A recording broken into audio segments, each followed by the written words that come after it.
मैं अपने सभी व्यूअर्स का धन्यवाद करना चाहूँगा जो लगातार मेरे साथ बने रहते हैं।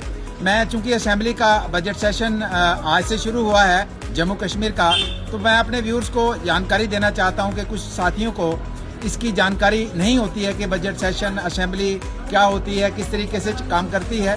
तो मैं उनको जानकारी देना चाहता हूं कि आज असेंबली का पहला बजट सेशन का पहला दिन है और पहले दिन में रूटीन में क्या होता है कि जो हमारे एलजी हैं वो अपना एक एड्रेस है वो पढ़ते हैं। एड्रेस क्या होता है? एक नोट है सरकार के जो इस साल में होने वाले कामों का एक नोट होता है। उसमें मुख्य बिंदु होते हैं कि इस वर्ष में हमारी इस फाइनेंशियल ईयर में हमारी सरकार क्या क्या काम करने जा रही है, तो वो पढ़ते हैं और उसको पढ़ेंगे।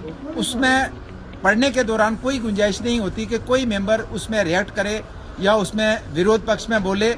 इसमें सिर्फ और सिर्फ एलजी साहब पढ़ेंगे और एलजी साहब के साथ स्पीकर साहब दोनों की कुर्सी डाइस पे जो बैठते हैं, दोनों की कुर्सी लगी होती है, स्पीकर साहब भी उनके साथ बैठते हैं। लेकिन स्पीकर साहब भी आज के दिन कुछ बोलते नहीं है, सिर्फ और सिर्फ एलजी साहब को बोलना होता है। और एलजी साहब आते ही जब डाइस पे बैठते हैं तो राष्ट्रगान होता है, उसके बाद वो उठते हैं। सेक्रेटरी जो असेंबली है वो उठते हैं और वो कहते हैं कि एलजी साहब अभी एड्रेस पढ़ेंगे, जो आज का नोट है उसको पढ़ेंगे और उसके बाद वो पढ़ते हैं और लास्ट में फिर राष्ट्रगान होता है और उसके बाद पहला जो है पार्ट ये समापन होता है राष्ट्रगान के साथ। इसमें सारे मेंबर्स, सारे जो मिनिस्टर्स हैं, पहले यहाँ एमएलसी हुआ करते थे तो वो भी यहाँ इकट्ठे बैठते थे। हालांकि उस समय जो एमएलसी का जो हाउस था, जिसको अपर हाउस कहते हैं, वो अलग होता था और हमारा लोअर हाउस अलग होता था।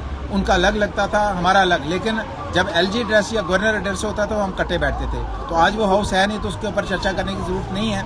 लेकिन इसके साथ ही दूसरा पार्ट है कि आज उसके बाद हम सभी असेंबली में जाएंगे। असेंबली में फिर स्पीकर साहब आज की जानकारी देंगे और वैसे भी वो पिछले दिन नोट आता है कि आज असेंबली में क्या क्या होने वाला है। तो पहला पार्ट ये था, एलजी एड्रेस था, और दूसरा पार्ट था कि 6 महीने के अंदर हमारा इस असेंबली का कोई मेंबर जिसकी डेथ होती है तो उसको कंडोलेंस करते हैं उसकी। तो दूसरा पार्ट ये है कि आज 2 मेंबर्स हमारे जो इस हाउस के मेंबर रहे उनकी डेथ हुई है तो उसके ऊपर कंडोलेंस होगी और बस यही पार्ट होगा। आज असेंबली में कोई भी एमएलए कोई भी किसी किस्म का सवाल ना उठा सकता है, ना पूछ सकता है, ना कोई मंत्री उसका जवाब दे सकता है। आज की कार्रवाई पहले दिन की, और हर साल ऐसे ही होता है, पहले दिन की कार्रवाई यही रहती है। कल की जो कार्रवाई होगी मैं अपने साथियों के साथ साझा करूंगा। आप मेरे साथ बने रहिए। Thank you very much.